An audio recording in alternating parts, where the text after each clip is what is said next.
Conductor को represent करता है या फिर वो इंसुलेटर को रिप्रेजेंट करता है। ठीक है, अगर ऑक्टेट कंप्लीट है तो इसका मतलब इंसुलेटर है।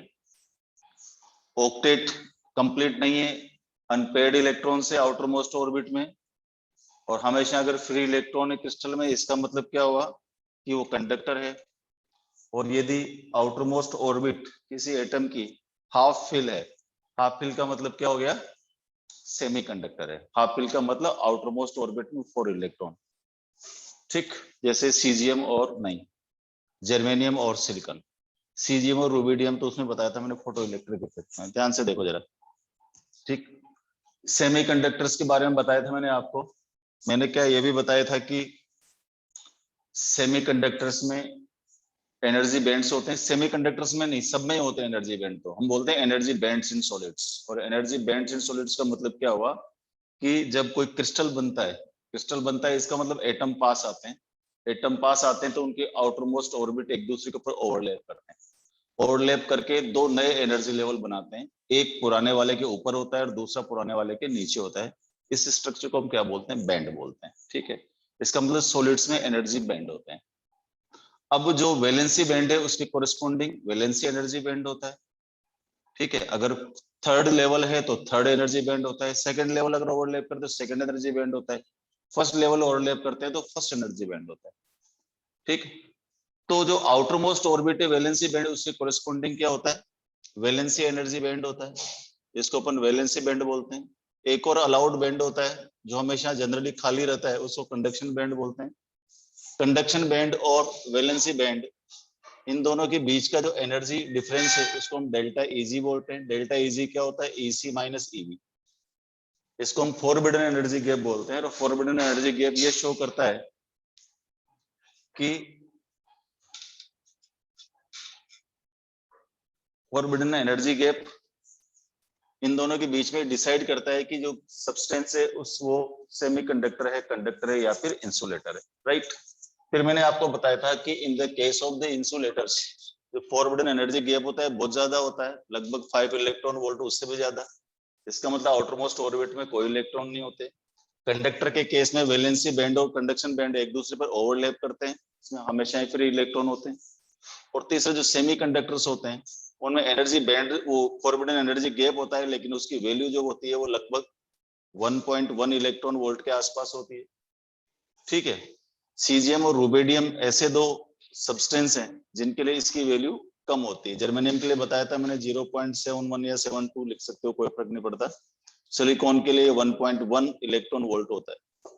तो एब्सोल्यूट जीरो पर सभी कंडक्टर इंसुलेटर की तरह, सभी सेमीकंडक्टर इंसुलेटर की तरह बिहेव करते हैं। लेकिन जब वो रूम टेम्परेचर पर आते हैं तो उनके कुछ कोवेलेंट बॉन्ड टूट जाते हैं। कोवेलेंट बॉन्ड टूटने के कारण उसमें होल्स और इलेक्ट्रॉन्स पैदा हो जाते हैं। और अगर उस सेमीकंडक्टर को हम किसी इलेक्ट्रिक फील्ड में रख दें तो होल्स और इलेक्ट्रॉन एक दूसरे के अपोजिट साइड में मोशन करते हैं, जिसके कारण करंट होती है। करंट कितनी होती है इंट्रिंसिक सेमीकंडक्टर, वो भी मैंने बता दी थी, I is equal to IE plus IH। मतलब टोटल जो करंट होगी इंट्रिंसिक सेमीकंडक्टर में, वो current due to electron plus current due to hole दोनों के कारण होती है। इसके बहुत सारे फॉर्मूले मैंने कल आपको बताए। अब आज अपन आगे पढ़ेंगे, आज पढ़ेंगे अपन एक्सट्रिंसिक सेमीकंडक्टर्स।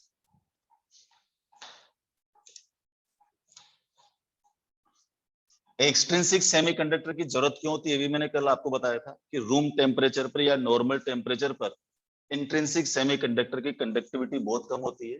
इसलिए इंट्रिंसिक सेमीकंडक्टर की कंडक्टिविटी बढ़ाने के लिए हम क्या करते हैं, उस क्रिस्टल में कुछ इंप्योरिटी मिलाते हैं। इंप्योरिटी मिलाने से उसकी कंडक्टिविटी बढ़ जाती है। तो इंप्योरिटी वाले जो सेमीकंडक्टर्स होते हैं उनको बोलते हैं अपन extrinsic semiconductors. Simple, what is extrinsic semiconductor, इसका मतलब some of the impurity is mixed into the intrinsic semiconductor to increase the conductivity, और those are known as extrinsic semiconductor। फिर extrinsic semiconductor भी हमारे दो तरह के बताए थे मैंने।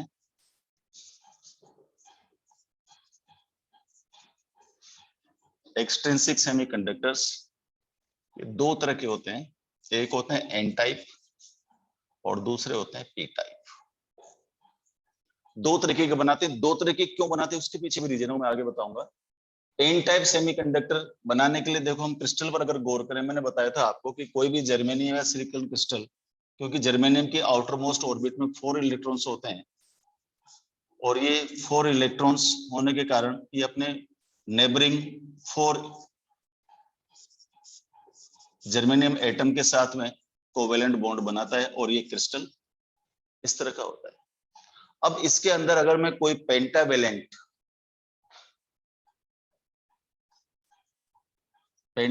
इंप्योरिटी अगर मैं इसमें मिक्स कर दूं, पेंटावेलेंट का मतलब है जैसे मान लो आर्सेनिक है, ये आप पूरा वो याद होना चाहिए, मुझे भी याद नहीं है, आप लोग याद रखें।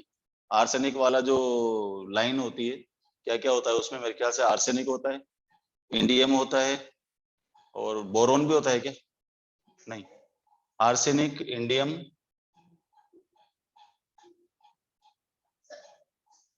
बता, वो केमिस्ट में रटाते हैं ना, रट्टाफिकेशन क्या है? नहीं, हाँ नाइट्रोजन, फॉस्फोरस, हाँ हाँ वही ग्रुप है नाइट, हाँ हाँ वो वाला, बोरान तो उसमें चला गया, बिस्मथ, हाँ। तो ये वाला जो है पेंटावेलेंट, कोई भी उसमें से, मुझे आर्सेनिक याद है इसलिए मैं आर्सेनिक बता रहा हूँ। आर्सेनिक जो है उसके आउटर मोस्ट ऑर्बिट में 5 इलेक्ट्रॉन्स होते हैं, ठीक है। तो ये आर्सेनिक को जब हम किसी क्रिस्टल में मिलाते हैं, ये बड़ा सा क्रिस्टल नहीं बना रहा हूँ मैं, केवल फॉर्मेलिटी के लिए बना रहा हूँ। तो यहाँ पर जो जर्मेनियम था, अपने 4 जर्मेनियम एटम के साथ कोवेलेंट बॉन्ड बना रहा था, ठीक है। तो उसकी जगह मैंने क्या मिला दिया, यहाँ पर आर्सेनिक मिला दिया। अब आर्सेनिक के 5 इलेक्ट्रॉन में से 4 इलेक्ट्रॉन तो क्या करेंगे, 4 जर्मेनियम के साथ में कोवेलेंट बॉन्ड बना लेंगे और 1 इलेक्ट्रॉन फालतू रहेगा। इसका मतलब each impurity element provides 1 extra electron to the crystal. समझ आ गई वाली कहानी सबको, कि जब अपन आर्सेनिक इंप्योरिटी मिलाते हैं, उसके अंदर इंप्योरिटी मिलाने की जो प्रक्रिया है उसको अपन डोपिंग बोलते हैं। और डोपिंग कैसे की जाती है मैं समझा देता हूँ। जैसे मान लो कोई क्रिस्टल है, ये कोई जर्मेनियम क्रिस्टल है, ये जर्मेनियम पूरा एक क्रिस्टल है, इसके ऊपर क्या करते हैं, आर्सेनिक का पेस्ट बनाते हैं और आर्सेनिक का पेस्ट बना करके वो इसके ऊपर लगा देते हैं। इसके ऊपर लगा करके उसको बहुत हाई टेम्परेचर पर फर्नेस के अंदर डाल देते हैं। जब फर्नेस के अंदर डालते हैं तो डिफ्यूजन होता है। फर्नेस के अंदर डालें, वर्ड से याद रखना है, जब फर्नेस के अंदर इसको डालते हैं हाई टेम्परेचर तो डिफ्यूजन होता है। उस डिफ्यूजन के कारण वो जो इंप्योरिटी एलिमेंट्स है उस किसके अंदर, जर्मेनियम क्रिस्टल के अंदर चले जाते हैं। और जर्मेनियम क्रिस्टल के अंदर जाते हैं तो इस प्रक्रिया को बोलते हैं डोपिंग। किसके कारण जाते हैं, डिफ्यूजन के कारण जाते हैं। लेकिन मिलाने का जो प्रोसेस है उसको क्या बोलते हैं अपन, डोपिंग। तो डोपिंग द्वारा हम क्या करते हैं, इंप्योरिटी एलिमेंट्स को मिलाते हैं, मतलब इंप्योरिटी सब्सटेंस को मिलाते हैं, एलिमेंट को क्या मिलाते हैं, सब्सटेंस को मिलाते हैं। सब्सटेंस मिलाते हैं तो ईच इंप्योरिटी एलिमेंट, मतलब आर्सेनिक का एक एटम क्या करेगा, उस क्रिस्टल में एक एक्स्ट्रा इलेक्ट्रॉन देगा, ठीक है। तो इनका जो रेशियो होता है वो बहुत ज्यादा नहीं होता है। ऐसा नहीं होता है कि सर अगर मान लो हमको कंडक्टिविटी बढ़ाए तो बहुत सारे आर्सेनिक एलिमेंट मिलाते हैं, ऐसा भी नहीं होता। 1/10 ऐसा कुछ रेशियो होता है, मैं डाटा लिखा दूंगा, मुझे याद नहीं है। तो उस डाटा के अकॉर्डिंग ये मिलाए जाते हैं, ठीक है। तो arsenic each impure element provides 1 extra electron. अच्छा, इसका मतलब इसमें जो मेजोरिटी चार्ज कैरियर हुए,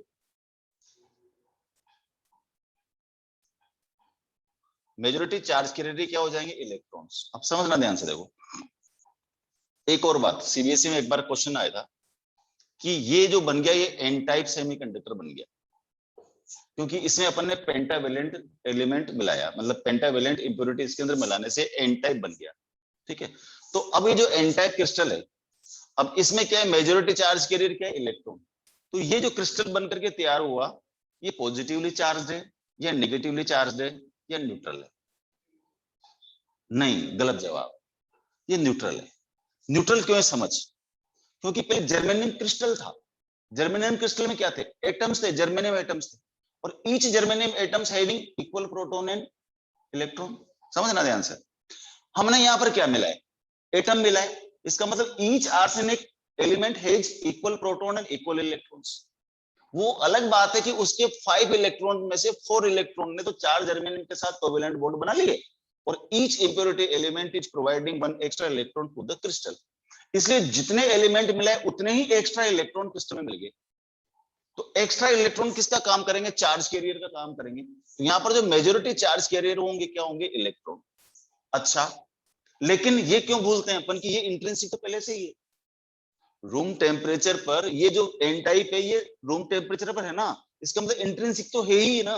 इंट्रिंसिक है इसका मतलब उसके होल्स और इलेक्ट्रॉन्स तो ही कौन से वाले जो कोवेलेंट बॉन्ड टूटने के कारण बने।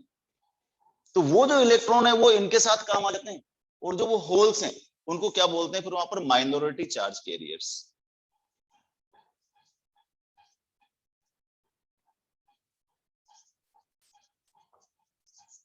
इसका मतलब अभी भी, लेकिन जो मोस्टली करंट का जो पार्ट होता है इसमें एन टाइप सेमीकंडक्टर, वो किसके कारण होता है, इन मेजॉरिटी चार्ज कैरियर्स के कारण। ठीक है, ये तो होगा हमारा एन टाइप सेमीकंडक्टर्स। ठीक, दूसरा जो होता है पी टाइप सेमीकंडक्टर, इसमें क्या करते हैं अपन, कोई ट्राइवेलेंट में रहता है। ट्राइवेलेंट का मतलब जैसे एल्यूमिनियम, एल्यूमिनियम की जो वैलेंसी होती है 3 होती है।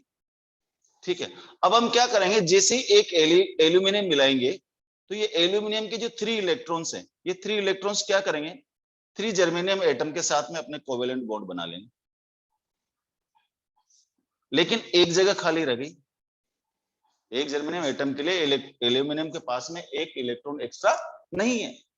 इसका मतलब क्या हो कि each impurity element provide here one extra hole to the crystal. यहां पर each impurity element provides one extra electron to the crystal, यहां पर each impurity element provides one extra hole to the crystal. ये जो extra whole मिल गए, इसका मतलब अगर मान लो अपन ने एल्यूमिनियम के 10,000 एलिमेंट एटम्स मिला दिए, तो इसका मतलब 10,000 एक्स्ट्रा होल हमारे पास हो गए। अभी 10,000 एक्स्ट्रा होल हो गए थे, इनको भरने के लिए दूसरे इलेक्ट्रॉन यहाँ पर आएंगे, उसके कारण ये कंडक्टिविटी शो करेगा। तो अब यहाँ पर जो मेजोरिटी होगी, मेजोरिटी चार्ज कैरियर, वो किसके होंगे, होल्स के। और माइनॉरिटी किसकी होगी, इलेक्ट्रॉन्स की। माइनॉरिटी के इलेक्ट्रॉन कहां से आए, वो जो कोवेलेंट बॉन्ड टूटने के कारण आए थे। माइनॉरिटी वाले जो इलेक्ट्रॉन्स है वो कहां से आए, वो जो इंट्रिंसिक सेमीकंडक्टर जब रूम टेम्परेचर पर लाते हैं तो कोवेलेंट बॉन्ड टूटने के कारण जो बनते हैं वो माइनॉरिटी चार्ज कैरियर से। तो वो यहाँ इसमें होते हैं इलेक्ट्रॉन, इसमें होते हैं, दोनों की कहानी समझ आ गई अच्छी तरह से। ठीक है, डिफ्यूजन के कारण मिलाते हैं इनको, और डोपिंग के कारण, डोपिंग इनका प्रोसेस होता है जिसके कारण मिलाते हैं। और इसमें जो एन टाइप सेमीकंडक्टर है उसमें मेजॉरिटी चार्ज कैरियर इलेक्ट्रॉन है, क्योंकि each impurity providing one extra electron. यहाँ पर मेजॉरिटी चार्ज कैरियर होल है, क्योंकि each impurity element is providing one extra hole to the crystal. एक और बात जनरली हालांकि पूछी नहीं जाती, फिर भी बताता हूं मैं, कि जो इंप्योरिटी मिलाई जाती है एन टाइप और पी टाइप, तो इसमें क्या होता है, ये जो लेवल्स है हमारा, ये वैलेंसी लेवल है, वैलेंसी बैंड, और ये कंडक्शन बैंड। तो यहां पर ये जो लेवल होता है इसको फर्मी लेवल बोलते हैं। कौन सा लेवल बोलते हैं इसको, फर्मी लेवल। ठीक है ना, तो एन टाइप के केस में फर्मी लेवल जो होता है वैलेंसी बैंड के करीब होता है, जबकि पी टाइप के केस में कहां होता है, यहाँ पर होता है। तो ये क्या करता है, यहाँ से इलेक्ट्रॉन ले लेता है, इलेक्ट्रॉन लेकर के यहाँ पर स्केर्सिटी पैदा कर देता है और एक्स्ट्रा होल प्रोड्यूस हो जाते हैं। इसी तरह से यहाँ पर क्या पैदा हो जाते हैं, एन टाइप केस में एक्स्ट्रा इलेक्ट्रॉन्स उसमें हमें मिल जाते हैं। समझ आ गई बात। तो ये होते हैं सेमीकंडक्टर्स। तो सेमीकंडक्टर्स की आउटर मोस्ट ऑर्बिट में 4 इलेक्ट्रॉन्स थे, और सेमीकंडक्टर का जो क्रिस्टल है उसमें चाहे वो जर्मेनियम क्रिस्टल हो चाहे वो सिलिकॉन क्रिस्टल हो, each silicon atom covalent bond बनाता है अपने 4 पड़ोसियों के साथ में। जीरो, एब्सोल्यूट जीरो पर क्या होता है, वो इंसुलेटर की तरह बिहेव करता है, लेकिन जब उसको रूम टेम्परेचर पर लाते हैं तो क्या होता है, कोवेलेंट बॉन्ड टूट जाते हैं, जिसके कारण उसमें होल और इलेक्ट्रॉन पैदा होते हैं। इंट्रिंसिक सेमीकंडक्टर में जो टोटल करंट होती है वो इलेक्ट्रॉन होल दोनों के कारण होती है, उसके मैंने सारे कल आपको बता दिए थे। In the case of the N type semiconductors हम को पेंटावेलेंट इंप्योरिटी मिलाते हैं। पेंटावेलेंट इंप्योरिटी क्या करती है, each impurity element provide one extra electron to the crystal. In the case of the holes यानी कि P type semiconductor, P type semi को ट्राइवेलेंट इंप्योरिटी मिलाते हैं। ट्राइवेलेंट इंप्योरिटी एलिमेंट के 3 इलेक्ट्रॉन, 3 जर्मेनियम या 3 सिलिकॉन के साथ में कोवेलेंट बॉन्ड बना लेते हैं, और each impurity provides one extra hole to the crystal. Therefore N type में जो चार्ज कैरियर होंगे मेजॉरिटी वो इलेक्ट्रॉन होंगे और माइनॉरिटी होल होंगे, जबकि पी टाइप में मेजॉरिटी चार्ज कैरियर होल होंगे और इलेक्ट्रॉन माइनॉरिटी चार्ज कैरियर होंगे। इस तरह से हमारे पास ये पी टाइप और एन टाइप सेमीकंडक्टर बनकर के तैयार होते हैं। फिर आता है इनका कनेक्ट करना, ये समझो ध्यान से।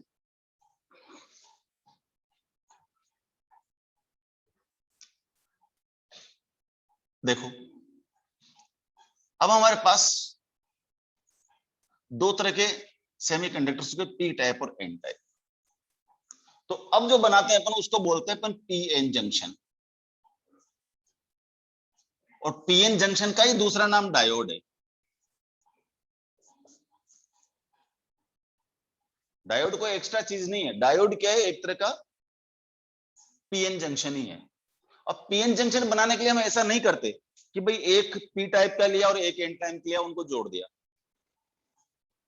This is not the way to make the PN junction. क्या करते हैं, वही सिंगल क्रिस्टल लेते हैं।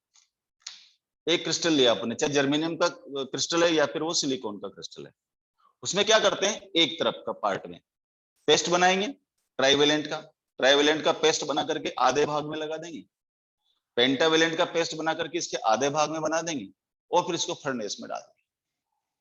ठीक है, डिफ्यूजन होगा हाई टेम्परेचर पर। ठीक है, और एक तरफ हमारे पास क्या बन गया, पी टाइप, एक टाइप क्या बन गया, एन टाइप।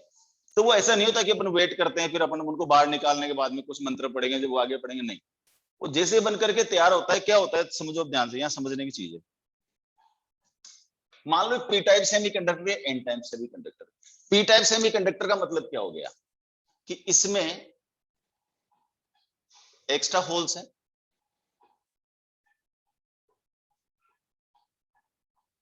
होल्स का मतलब नेगेटिव आएंगे, समझना।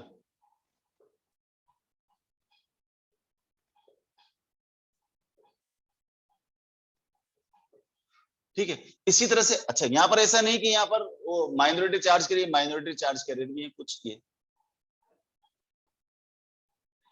माइनॉरिटी चार्ज कैरियर भी है। इधर देखो एन टाइप में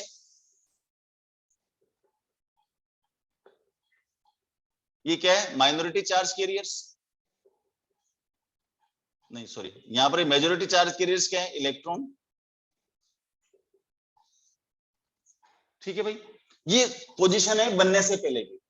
तो पी टाइप में यहां पर माइनॉरिटी किसकी बनाऊंगा मैं, होल की। देखो ये होल, ये होल, तो ये होल को रिप्रेजेंट कर रहा है, ये इलेक्ट्रॉन्स को रिप्रेजेंट कर रहा है। इसी तरह से यहां पर ये होल है, ये प्लस प्लस जो बनाया मैंने इलेक्ट्रॉन को, करेक्ट। अब पी टाइप है एन टाइप है, क्या होगा, जैसे ही पी और एन पास आएंगे, यहां पर स्केरसिटी है, यहां पर एक्सेज है। इसका मतलब ये जो ये जैसे इधर दौड़ेंगे तो क्या होगा, इस होल को ये एक इलेक्ट्रॉन रिकंबाइन कर लेगा, होल और इलेक्ट्रॉन रिकंबाइन हो जाएंगे। होल और इलेक्ट्रॉन रिकंबाइन हो, इसका मतलब समझो यहां पर एक होल कम हो गया, यहां पर एक इलेक्ट्रॉन कम हो गया। ठीक है, अब जैसे ये होल यहां पर होगा तो ये जो नेगेटिव आयन है वो यहां आकर के लिबरेट हो गया, इधर से पॉजिटिव आयन यहां आकर के लिबरेट हो गए। ये सिंबॉलिक बना रहा हूं, एग्जैक्ट ऐसा नहीं रहता है। ठीक है, तो जब ये रिकंबाइन हो गए, यहां पर पॉजिटिव आयंस लिबरेट हो गए, यहां पर नेगेटिव आयंस लिबरेट हो गए। ये पॉजिटिव आयंस क्या करेंगे, इधर से आने वाले होल को रोकेंगे। ये जो नेगेटिव आयंस है ये क्या करेंगे, इधर से आने वाले इलेक्ट्रॉन्स को रोकेंगे। इसका मतलब ये एक न्यूट्रल सा एरिया यहां पर बन जाएगा। इस न्यूट्रल सा जो एरिया बनता है इसको बोलते हैं पर डिप्लेशन लेयर।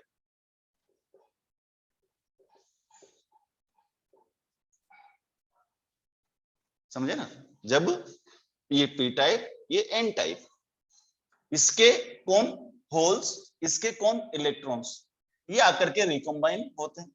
रिकंबाइन होते हैं तो जहां से ये होल निकल गया तो ये नेगेटिव आयन बन गया, यहां से ये पॉजिटिव बन गया।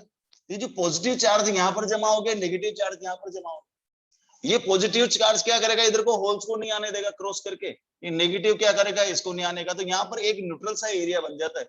इस एरिया को हम क्या बोलते हैं, डिप्लेशन लेयर बोलते हैं। अगली बात समझो, अब आपको पता है जहां पर एक तरफ पॉजिटिव चार्ज ज्यादा हो, एक तरफ नेगेटिव चार्ज ज्यादा, तो वहां पर इलेक्ट्रिक फील्ड सेटअप हो जाता है। इसका मतलब यहां पर एक इलेक्ट्रिक फील्ड सेटअप हो गया।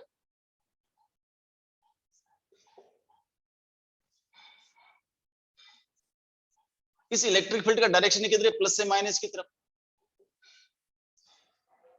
ये इंटरनल इलेक्ट्रिक फील्ड यहां पर सेटअप हो जाता है, क्योंकि एक तरफ पॉजिटिव चार्ज ज्यादा है, एक तरफ नेगेटिव चार्ज ज्यादा है। बात इतनी सी नहीं होती। जैसे इलेक्ट्रिक फील्ड सेटअप होता है, जहां पर इलेक्ट्रिक फील्ड है, दोनों के बीच की डिस्टेंस भी कुछ एल है, है ना। तो V इज इक्वल टू क्या होता है बेटा, E/L। इसका मतलब यहां पर एक पोटेंशियल डिफरेंस क्रिएट हो गया इन दोनों के बीच में। क्या क्रिएट हो गया, पोटेंशियल डिफरेंस क्रिएट हो गया। इस पोटेंशियल डिफरेंस को हम क्या बोलते हैं, स्टॉपिंग पोटेंशियल या बैरियर पोटेंशियल बोलते हैं।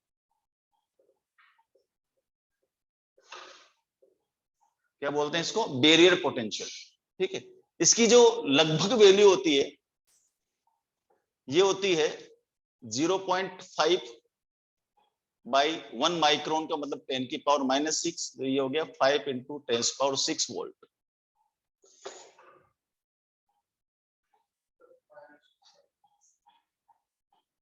फाइव है ना, सही कर रहा हूं ना, सही है ना।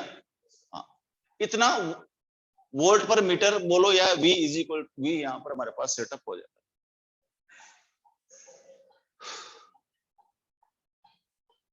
सही किया ना मैंने, नहीं इतना पोटेंशियल नहीं होता, 0.5 वोल्ट होता है। हाँ ठीक है,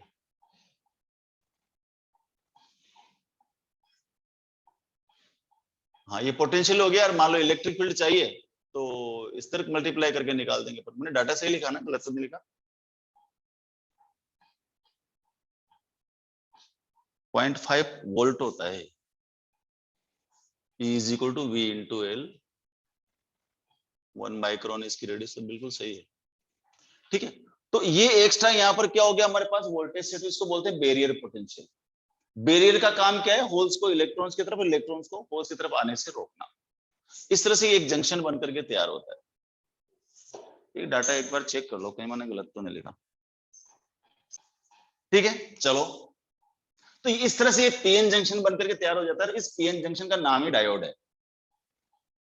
डायोड इज नथिंग, इसको अगर सिंबॉलिक फॉर्म में लिख दूं मैं ऐसे, देखो ये एक ऐसे ट्रायंगल बनाऊं, ये यहां पर ऐसा बना दिया, ठीक है, इसको ऐसे बना दो और यहाँ गोला खींच दो, तो ये क्या बन गया, ये सिंबल किसका हो गया, डायोड का, डायोड। ठीक है, ये P बोलेंगे, ये जो ये ट्रायंगल है इसको क्या बोलेंगे, P, और ये जो छोटा सा डंडा खींचा है इसको बोलेंगे हम N। तो पीएन जंक्शन को क्या बोलते हैं अपन, डायोड बोलते हैं। ठीक है, अभी डायोड की बहुत बड़ी कहानी है, ये अपन बाद में सीखेंगे। पहले अपन ये सीखते हैं कि डायोड में या पीएन जंक्शन में करंट का फ्लो कैसे होता है, वो इंपॉर्टेंट चीज। चलो समझने की कोशिश करते हैं।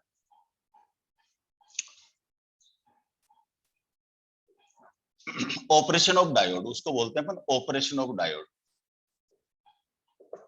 ऑफ डायोड और पीएन जंक्शन। ये तरीका तो मैंने बताया कि पीएन जंक्शन है, डायोड बनता कैसे, बनना कैसे समझ आएगा सबको। एक एक सिंगल क्रिस्टल लेंगे, इधर पेंटावेलेंट इधर ट्राइवेलेंट का पेस्ट लगाएंगे, उसको फर्नेस में डाल देंगे, एक तरफ P बन जाएगा, एक तरफ N बन जाएगा। P का मतलब मेजोरिटी ऑफ होल, N का मतलब मेजोरिटी ऑफ इलेक्ट्रॉन्स। और जब ये रिकम्बाइन होते हैं, होल और इलेक्ट्रॉन रिकम्बाइन होंगे तो उनके इधर और उधर पॉजिटिव आयंस और नेगेटिव आयन लिबरेट हो जाएंगे।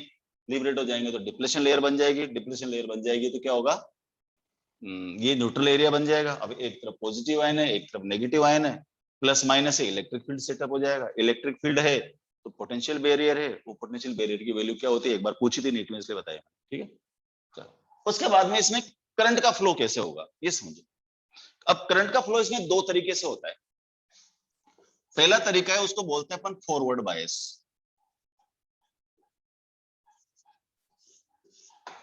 फॉरवर्ड बायस, बायस का मतलब होता है कंपेल करना।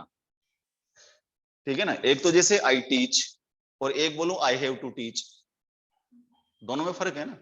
तो इसका मतलब बायस का मतलब मैं बायस हो गया, कंपेल किया जा रहा है मुझे कोई काम करने के लिए, मैं करना नहीं चाहता हूं। तो यहां पर भी क्या करते हैं अपन, डायोड अपने आप कुछ नहीं करेगा, ये क्या चुपचाप बैठ गया, पीएन जंक्शन बन करके तैयार हो गया, मार्केट में चला गया, डायोड बन करके तैयार हो गया, वो पड़ा पड़ा कुछ करने वाला नहीं है। लेकिन उसको हमें यूज करना है, डायोड को बहुत सारी तरह से यूज करते हैं। तो डायोड को यूज करना है तो उसमें करंट का फ्लो कराना पड़ेगा। अब करंट का जो फ्लो होगा वो दो तरीके से होगा, ये समझने की चीज है। जैसे मान लो देखो, फॉरवर्ड बायस, कोई भी जंक्शन फॉरवर्ड बायस में कब होता है, ये डिप्लेशन लेयर, ये P और ये N। ठीक है, अब देखो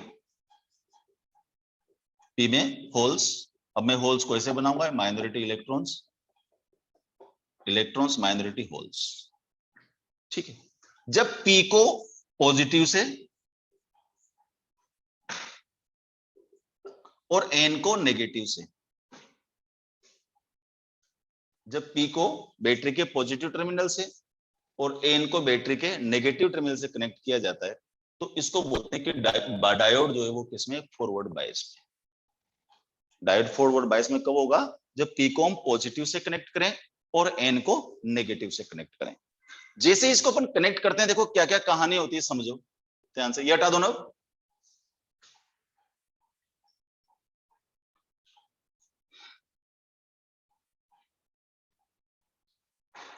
देखो अब क्या होगा कि ये पॉजिटिव टर्मिनल की तरफ होल अट्रैक्ट होंगे, नहीं प्लस है ना, रिपेल होंगे, और ये नेगेटिव क्या करेगा, इसके जो मेजॉरिटी चार्ज करे उनको रिपेल करेगा। पॉजिटिव टर्मिनल तो पॉजिटिव होल्स को रिपेल करेगा, ये क्या करेगा, इलेक्ट्रॉन को रिपेल करेगा। उससे क्या होगा कि जो डिप्लेशन लेयर उसकी विड्थ जो है वो कम हो जाएगी, डिप्लेशन लेयर की विड्थ क्या हो जाएगी, कम हो जाएगी। ठीक है ना, समझना ध्यान से। मतलब कम हो जाएगी का मतलब ऐसा नहीं को दब जाती, ऐसा नहीं होता। वास्तव में क्या होता है कि जब अपन ये बाइसिंग करते हैं, बाइसिंग करते हैं तो क्या होता है, जो होल्स हैं, ये होल्स इसको, ये जो यहां पर था, कौन कॉम्बिनेशन था यहां पर, बताओ किसका, इलेक्ट्रॉन का और होल का, वो कॉम्बिनेशन टूटता है। वो कॉम्बिनेशन टूटता है तो क्या होता है, होल इलेक्ट्रॉन्स की तरफ, यानी कि पी के होल एन की तरफ और एन के इलेक्ट्रॉन पी की तरफ मूव करने लगते हैं। तो शुरू शुरू में तो क्योंकि डिप्लेशन लेयर कम होने लगती है, कम होने लगती है, इसका मतलब उनका चलना जारी होता है। एक पोजीशन ऐसी आती है कि यहां से अगर अपन वोल्टेज को बढ़ाते जाएंगे तो क्या होगा, ये जो डिप्लेशन लेयर ये खत्म हो जाएगी। खत्म हो जाएगी तो क्या होगा, फिर वापस होल और इलेक्ट्रॉन तेजी से एक दूसरे की तरफ मूव करेंगे। ठीक है ना, तो इसका मतलब ये हुआ कि डायोड और PN junction in the case of the forward bias behaves like the conductor. Allow कर रहा है ना, इसका मतलब it allows the current passing through it. इसका मतलब क्या हुआ कि in the forward bias diode और PN junction behaves like the conductor, conductor तरह बिहेव करता है, मतलब it allows the current passing through it, it allows the current passing through it, and current is due to what, majority charge carriers. Current किसके कारण होगी, majority charge career से कारण current होगी। ठीक है भाई, तो अगर मैं इसको डायोड के सिंबल के रूप में बनाऊं, यहां देखो ये तो पीएन जंक्शन हो गया, वास्तविकता है तो ये डायोड, ये पी, ये एन। ठीक है, अमीटर को कहां जोड़ते हैं हमेशा, सीरीज में। वोल्टमीटर को कहां जोड़ते हैं, हमेशा पैरेलल में। ठीक है, ये होगी हमारी बैटरी, करेक्ट। इसको ऐसे कर दिया, ऐसे कर दिया, इसका मतलब वेरिएबल वोल्टेज बैटरी, इसकी वोल्टेज को हम कम ज्यादा कर सकते हैं। अब सुन ध्यान से, जैसे हमने इसको ऑन किया, ऑन किया तो क्या हुआ, यहाँ की जो डिप्लेशन लेयर वो कम होने लग गई। तो अगर मैं इसका ग्राफ खींचूं, देख इधर, ये V फॉरवर्ड है और ये I फॉरवर्ड है। इसका मतलब जैसे जैसे मैं फॉरवर्ड वोल्टेज को बढ़ाऊंगा, ये क्या पड़ेगा यहाँ पर, फॉरवर्ड वोल्टेज। तो जैसे जैसे मैं फॉरवर्ड वोल्टेज को बढ़ाऊंगा, फॉरवर्ड वोल्टेज को बढ़ूंगा, तो पहले तो जो करंट है, ये करंट पहले तो कम आएगी, देखो धीरे धीरे धीरे धीरे बढ़ेगी, क्योंकि डिप्लेशन लेयर कम होती जा रही है। और एक ऐसी पोजीशन आएगी कि फिर करंट अचानक बढ़ेगी। तो जिस पोजीशन पर ये करंट अचानक बढ़ती है उसको बोलते हैं नी वोल्टेज। क्या बोलेंगे उसको, नी वोल्टेज बोलते हैं उसको, जहां पर ये करंट तेजी से बढ़ती है। इसका मतलब फॉरवर्ड बायस के केस में जो डायोड क्या करता है, करंट को इसमें से अलाउ करता है या कंडक्टर की तरह बिहेव करता है। ठीक है भाई, आगे बढ़ गई नी वोल्टेज। यहां पर दो तरह के रेसिस्टेंस निकालते हैं। अब मैथमेटिक्स की बात करते हैं। एक तो होता है आरएस, आरएस का मतलब होता है स्टैटिक रेसिस्टेंस। क्या बोलते हैं उसको, स्टैटिक रेसिस्टेंस। स्टैटिक रेसिस्टेंस का मतलब होता है V forward by I forward. मतलब किसी भी पॉइंट पर ले लूं, जैसे मान लो इस पॉइंट पर मैंने ले लिया, यहां से परपेंडिकुलर डाल दिया, तो ये क्या बन गया, वी फॉरवर्ड, और ये क्या बन जाएगा, आई फॉरवर्ड। वी फॉरवर्ड में आई फॉरवर्ड से डिवाइड कर दूंगा तो क्या आ जाएगा, आरएस, स्टैटिक रेसिस्टेंस आ जाएगा। इसको बोलते हैं स्टैटिक रेसिस्टेंस। एक होता है RD, dynamic resistance. Dynamic resistance का मतलब होता है delta we forward divided by delta I forward. अब ये निकालने के लिए क्या करूंगा, जो भी कर्व होगा उस कर्व पर दो जगह परपेंडिकुलर ड्रॉ कर दूंगा। देखिए ऐसे, ठीक है, इसको बोलूंगा V1, इसको बोलूंगा V2, इसको बोलूंगा I1, इसको बोलूंगा I2। ठीक है भाई, तो डेल्टा VF का मतलब क्या हो गया, V2 minus V1, V2 minus V1 तो डेल्टा VF हो गया, और I2 माइनस I1 क्या हो जाएगा, समझ आ गया बात। यहां पर जो इस रेसिस्टेंस है इसकी वैल्यू ज्यादा होती है, लगभग 100 ओम तक भी होती है। क्यों होती है, क्योंकि फॉरवर्ड बायस में डायोड कंडक्टर की तरह बिहेव करता है, और जब ये कंडक्टर की तरह बिहेव करता है तो कंडक्टर का रेसिस्टेंस तो कम होता है। ठीक है, तो ये पहला टाइप है जिसको बोलते हैं अपन फॉरवर्ड बायस। समझ आई कहानी। फॉरवर्ड बायस क्या है, फॉरवर्ड बायस का मतलब फिर से सुन लो, पी को पॉजिटिव से एन को नेगेटिव से जोड़ते हैं तो फॉरवर्ड बायस में होता है। होल्स को पॉजिटिव टर्मिनल रिपेल करता है, इलेक्ट्रॉन्स को नेगेटिव टर्मिनल रिपेल करता है, डिप्लेशन लेयर कम हो जाती है। एक और बात अगर तुम्हें बोलो, तो यहां पर तो मैंने कौन सा इलेक्ट्रिक फील्ड बताया था, EI, उसका डायरेक्शन क्या था, इधर था। हमने यहां पर कौन सा फील्ड लगाया, E एक्सटर्नल, और E एक्सटर्नल का जो डायरेक्शन है वो इंटरनल के अपोजिट है, तो नेट इलेक्ट्रिक फील्ड का डायरेक्शन इधर हो गया। समझ आ गया ना बात। इसका मतलब यहां पर इसकी इस वोल्टेज को ये वोल्टेज क्या करेगी, अपोज करेगी, तो जो हाई वोल्टेज होगी उसको बाहर करके ले जाएगी। ठीक है, तो डिप्लेशन लेयर कम हो जाती है। इंटरनल और एक्सटर्नल जो इलेक्ट्रिक फील्ड होते हैं उनका डायरेक्शन अपोजिट होता है। तीसरी बात क्या बोला था मैंने, ये इधर दौड़ते हैं, ये इधर दौड़ते हैं, पहले धीरे धीरे दौड़ेंगे, फिर बाद में एक पर्टिकुलर वोल्टेज पर ये अचानक तेजी से करंट बढ़ जाएगी, उस करंट को ये इस वोल्टेज को नी वोल्टेज हम बोलते हैं। ये भी ध्यान रखना, अलग अलग ऑथर ने अलग अलग लिखा है, लेकिन जहां तक मेरे को याद है इसको नी वोल्टेज बोलते हैं। करेक्ट। दो तरह के रेसिस्टेंस कैलकुलेट करते हैं, ये डायोड इन फॉरवर्ड बायस है, ये PN junction in forward bias है, और ये इनका ग्राफ है। ये इतनी कहानी के बारे में आपसे पूछा जाता है, मैथमेटिकली पूछता है तो ये रेसिस्टेंस निकालने के लिए कहा जाता है। फिर आता है रिवर्स बायस। देखो रिवर्स बायस,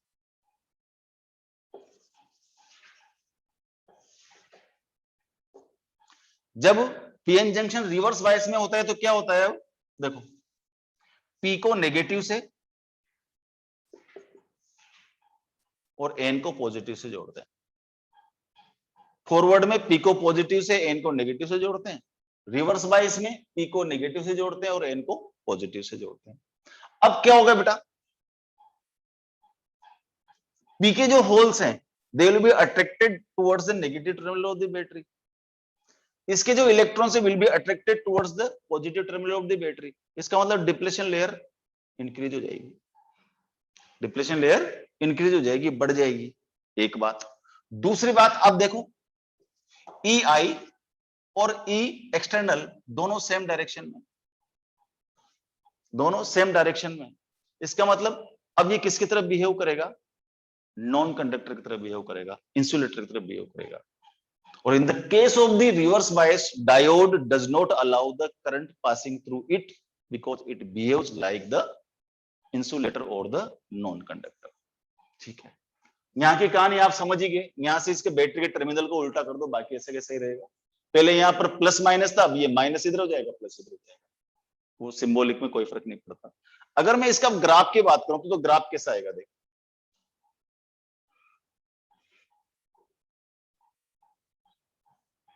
रिवर्स बायस, ये V रिवर्स, ये I रिवर्स।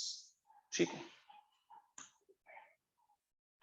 अब हम क्या कर रहे हैं, धीरे धीरे करके VR बढ़ा रहे हैं, VR बढ़ा रहे हैं, लेकिन डिप्लेशन लेयर बढ़ रही है। डिप्लेशन लेयर बढ़ रही है, इसका मतलब कोई भी करंट नहीं होगी, it will not allow the current passing through it. ठीक है भाई, इसका मतलब करंट है ही नहीं, वी बढ़ाते जा रहे हैं, बढ़ाते जा रहे हैं, बढ़ाते जा रहे हैं, लेकिन करंट नहीं है। लेकिन जब वोल्टेज ज्यादा होगी, तो मैंने कल क्या बताया था तुम्हें, rho is equal to rho naught e की power minus delta Eg by KT। जब टेम्परेचर बढ़ाते हैं, टेम्परेचर बढ़ाते हैं तो क्या होता है, कुछ कोवेलेंट बॉन्ड टूटते हैं।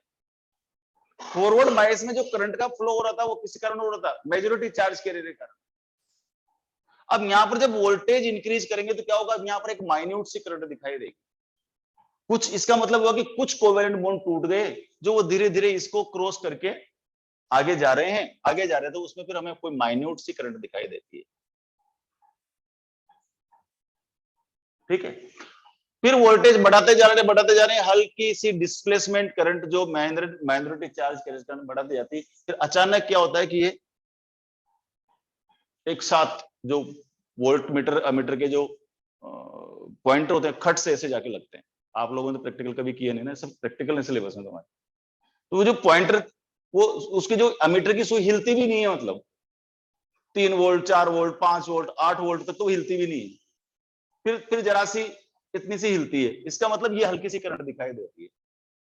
फिर एक पर्टिकुलर वोल्टेज पर आकर, मतलब बहुत हाई वोल्टेज है, फिर अचानक से वो जो अमीटर का पॉइंटर है ऐसे सीधा पीछे जाकर टकराता है। इसका मतलब पीछे जाकर टकराया, इसका मतलब अचानक तेजी से करंट बढ़ी। और तेजी से करंट कैसे बढ़ी कि हाई टेम्परेचर होने पर क्या, बहुत सारे कोवेलेंट बॉन्ड एक साथ टूट गए। एक साथ टूटने से होल इलेक्ट्रॉन की तरफ, इलेक्ट्रॉन होल की तरफ मूव करने लग गए। ठीक है, और उस केस में ये बढ़ती है, ये यहां पर होती है, इसको रिवर्स वोल्टेज बोलते हैं। और एक इसका स्पेशल नाम भी देते हैं, उसको बोलते हैं जीनर वोल्टेज। और ऐसा जो डायोड होता है उसको अपन बोलते हैं जीनर डायोड। अब उसमें क्या होता है, सिंबल में थोड़ा सा जेड बना देते हैं यहाँ पर, ऐसा वो सीधी लाइन के बजाय ऐसा बनाते हैं। फालतू ये फैशन वाली बातें हैं, बाकी और कोई कहानी कोई खास बात, ठीक है ना। तो इस तरह से ये डायोड बन करके हमारा तैयार होता है। तो ये बोलते हैं डायोड इन रिवर्स बायस और पीएन जंक्शन इन रिवर्स बायस, और एक होता है पीएन जंक्शन और डायोड इन फॉरवर्ड बायस। समझ आई कहानी। तो इस तरह से करंट का जो फ्लो होता है वो होता है। फिर आता है कि डायोड कितने तरह के होते हैं। डायोड बहुत सारे तरह के होते हैं, वो थ्योरेटिकल पार्ट है, उसमें से ना तो नीट में पूछते हैं ना जेई में पूछते हैं, कभी कभार पूछा गया, लेकिन फिर भी आप एक बार थ्योरी में पढ़ लेना। जैसे फोटो डायोड है, ठीक है, एक तो होता है फोटो डायोड। फोटो डायोड का मतलब हो गया कि उसके ऊपर जब अपन लाइट फॉल करते हैं तो फोटो इलेक्ट्रिक इफेक्ट होता है और उसके कारण बढ़ता है। एक होता है लाइट इमिटिंग डायोड, जो हमारे घरों में आजकल लग रहे हैं सारे, LED light emitting diode, photo diode, light emitting diode, zener diode है।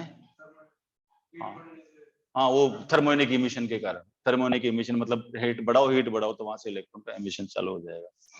मतलब वो सब जो हम कंडक्टर में करते थे वो सारे यहाँ पर हो जाते हैं। तो डिफरेंट डिफरेंट उनकी थ्योरेटिकल पार्ट है, वो थोड़ा सा आप लोग पढ़ लीजिए, कोई खास बात नहीं है।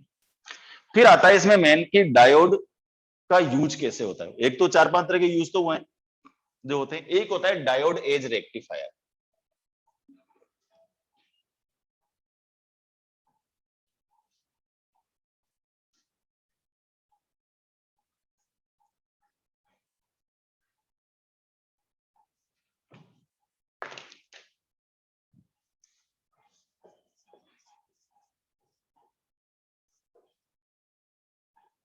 बड़े काम का है ये रेक्टिफायर।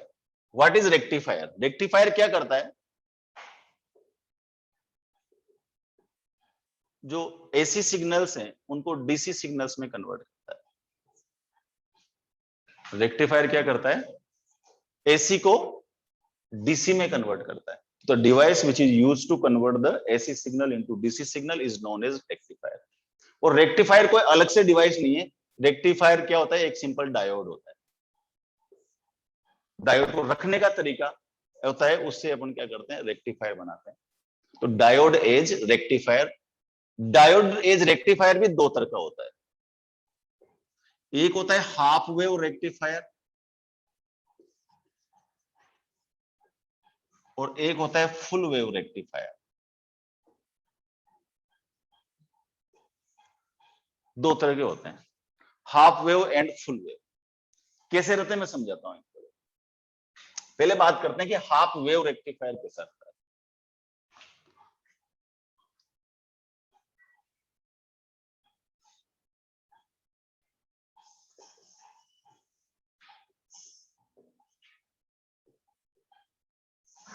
देखो इसमें क्या होता है, एक ट्रांसफार्मर लेते हैं,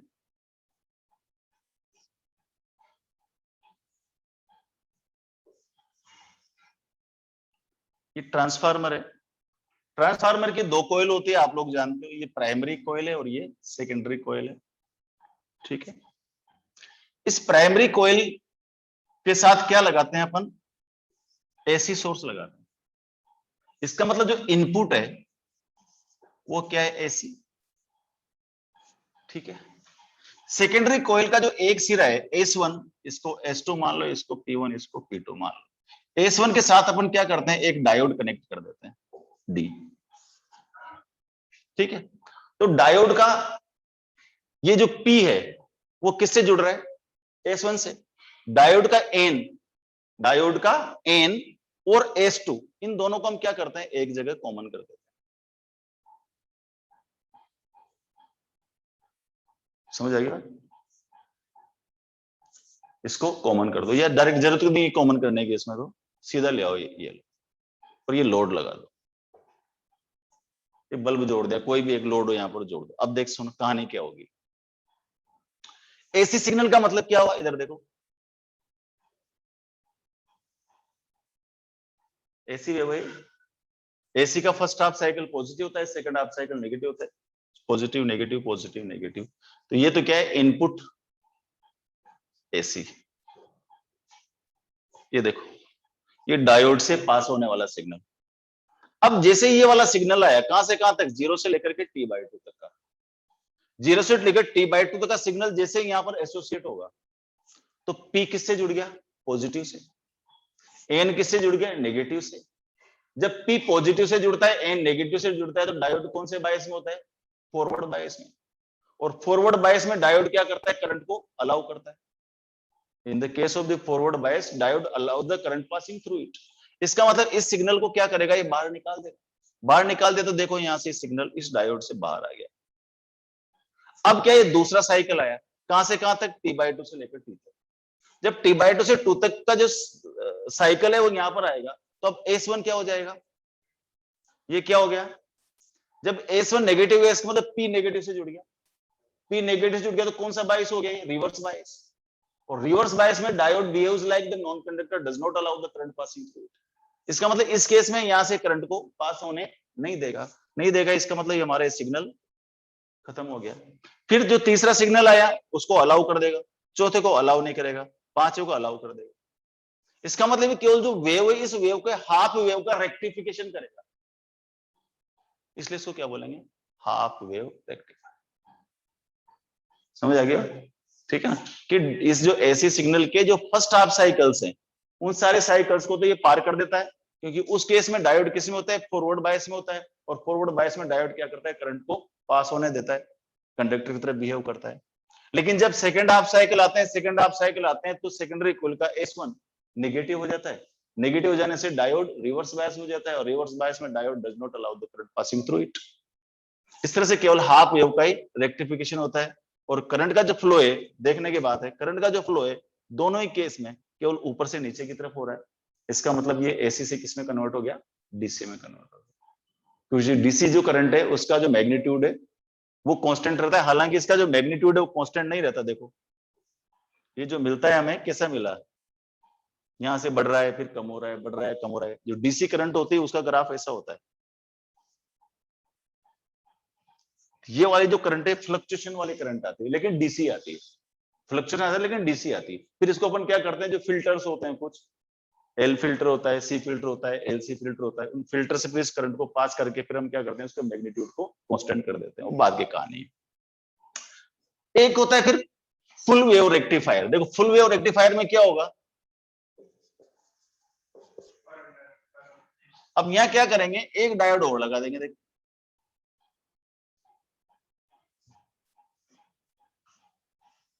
और इसको एक कॉमन टर्मिनल पर डाल देंगे, दोनों के एन को कॉमन टर्मिनल, एक जो मिड टर्मिनल डालेंगे यहां से, और इन दोनों के बीच में लोड लगा देंगे। ये फुल वेव रेक्टिफायर, कहानी सेम ही चलेगी।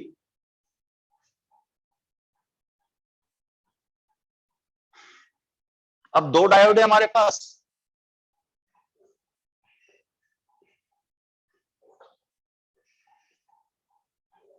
देखो अब ये फर्स्ट हाफ साइकिल आया ऊपर वाला, ऊपर आएगा तो S1 हो गया पॉजिटिव, S2 हो गया नेगेटिव। इसका मतलब ये तो हो गया फॉरवर्ड बायस में, ये हो गया रिवर्स बायस में।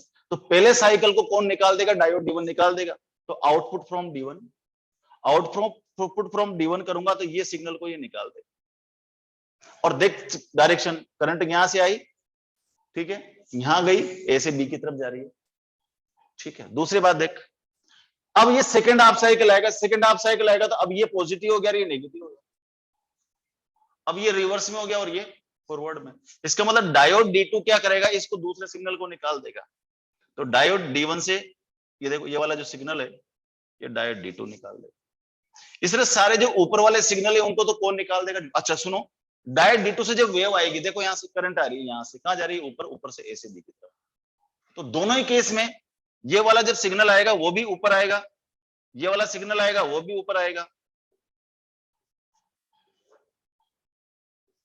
और जब D1 D2 दोनों से सिग्नल लेंगे हम, तो ये ऐसी करंट फ्लक्चुएशन वाली करंट हमारे पास आ जाएगी। तो चूंकि ये पूरी वेव का रेक्टिफिकेशन करता है, इसलिए हम इसको क्या बोलते हैं, फुल वेव रेक्टिफायर बोलते हैं। हाफ वेव रेक्टिफायर क्या करता है, केवल हाफ वेव को ही करता है। इसमें कुछ रिपल फैक्टर वगैरह होते हैं, तो आज से करीब 10 साल पहले जेईई मेन में रिपल फैक्टर वगैरह के ऊपर क्वेश्चन आते थे, लेकिन अभी पिछले 5-7 साल से रिपल फैक्टर वगैरह पे क्वेश्चन नहीं आते। तो आप लोगों को इसके केवल थ्योरी वाला पोर्शन ध्यान रखना है कि कैसे अलाउ करता है करंट को, फर्स्ट डायोड और सेकंड डायोड। ठीक है, कल पढ़ेंगे अपन ट्रांजिस्टर और एम्पलीफायर, लेकिन वो थ्योरी जरूर पढ़ लेना यार, डायोड वायोड की। आज मैं क्वेश्चन भेजूंगा, क्वेश्चन अटेम्प्ट करना, पहले थ्योरी पढ़ना, थ्योरी पढ़ने के बाद में क्वेश्चन अटेम्प्ट। कहाँ करते हैं, वो वहां करते हैं जहां पर हमें मान लीजिए करंट को रोकना है फिर बढ़ाना है। तेने देखा होगा जो दीपावली पे अपन सीरीज लगाते हैं, तो वो बार बार लिपजिप लिपजिप लिपजिप करती है। एक बार करंट को अलाउ करते हैं, एक बार रोकती है, फिर करंट को अलाउ करते हैं, एक बार रोकती है। वहां पर यूज कर लेते हैं, जिसको अपन मास्टर बल्ब बोलते हैं।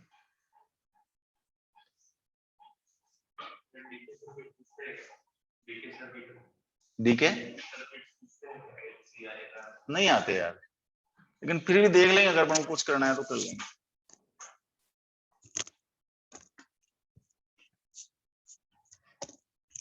क्या है ना, अपन केवल पिछले 5 सालों में जो पेपर आ रहे हैं ना, वो एक बार फिर मैं भी निगाह मार लेता हूँ, तुम भी निगाह मार लो। पिछले 5 सालों से सारा पैटर्न चेंज है। पहले तो ये जो रेक्टिफायर था, इसके बहुत सारे मैथमेटिक्स थे, रिपल फैक्टर वगैरह निकाल देते हैं, बड़ी कैलकुलेशंस वाले काम। इसका वो 0.693 वो एक बार याद करना, कर लेना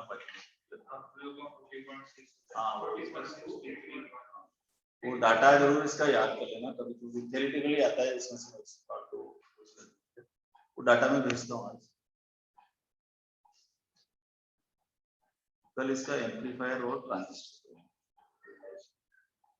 हाँ यार, तुम्हारा टेस्ट का नाम भूल जाता हूँ, तो मेरे को शाम को याद दिलाना, पेपर बनाऊंगा 5 बजे बाद, है ना। वो सिंगल सिंगल के तो बहुत सारे पेपर है, लेकिन वो आधा या तो फुल है या तो फिर चैप्टर वाइज है, तो क्या कंबाइन करना पड़ेगा। आज 4-5 बजे मेरे को फोन, 4 बजे नहीं 5 बजे फोन।